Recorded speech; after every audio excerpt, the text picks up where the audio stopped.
আসসালামু আলাইকুম প্রিয় ভিউয়ার্স, প্রিয় বন্ধুরা, আপনাদেরকে জানাচ্ছি শুভেচ্ছা এবং অভিনন্দন। ভিডিওটি না টেনে শেষ পর্যন্ত দেখুন। আরব দেশে নিজকে দক্ষ হিসেবে গড়ে তুলুন। প্রবাস জীবনে নিজকে স্বাবলম্বী করতে হলে আরবি ভাষা শিখতে হবে। বেশি টাকা ইনকাম করার জন্য আরবি ভাষা শিখুন। ইবদা, ইবদা এর অর্থ শুরু করা। আমরা বলি শুরু করো, আরবিতে বলতে হবে ইবদা। ইবদা তার মানে শুরু করা।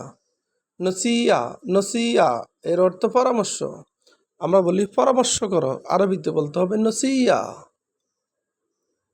নিজাম, নিজাম এর অর্থ নিয়ম। আমরা বলি নিয়ম, আরবিতে বলতে হবে নিজাম। নিজাম তার মানে নিয়ম। আহেলা, আহেলা এর অর্থ পরিবার। আমরা বলি পরিবার, আরবিতে বলতে হবে আহেলা। আহেলা তার মানে পরিবার। মশগুল, মশগুল এর অর্থ ব্যস্ত।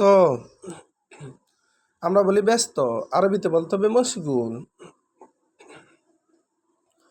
মশগুল এর অর্থ ব্যস্ত না, আবার মাফি মশগুল তার মানে ব্যস্ত না।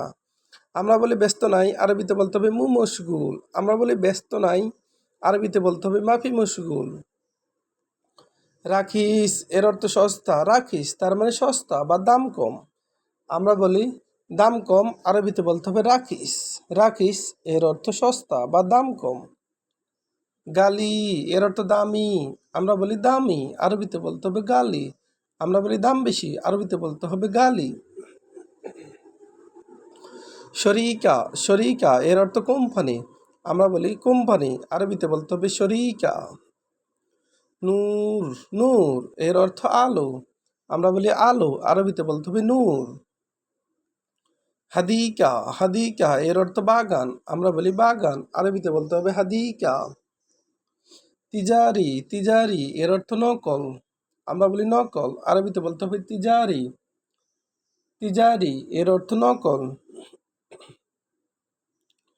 আসলি এর অর্থ আসল। আসলি তার মানে আসল। আসল এর আরবি আসলি। আবার দেখুন, ইবদা এর অর্থ শুরু করা। ইবদা তার মানে শুরু করা। নসিয়া এর অর্থ পরামর্শ। নসিয়া তার মানে পরামর্শ। নিজাম এর অর্থ নিয়ম। আয়েলা এর অর্থ পরিবার। মশগুল এর অর্থ ব্যস্ত। আবার মশগুল এর অর্থ ব্যস্ত না। রাকিস এর অর্থ সস্তা। গালি এর অর্থ দামি। শরিকা এর অর্থ কোম্পানি। নূর এর অর্থ আলো। হাদিকা এর অর্থ বাগান। তিজারি এর অর্থ নকল। আসলি এর অর্থ আসল। ভিডিওটি ভালো লাগলে অবশ্যই সাবস্ক্রাইব করুন এবং শেয়ার করুন। ভুল হলে ক্ষমার দৃষ্টিতে দেখবেন।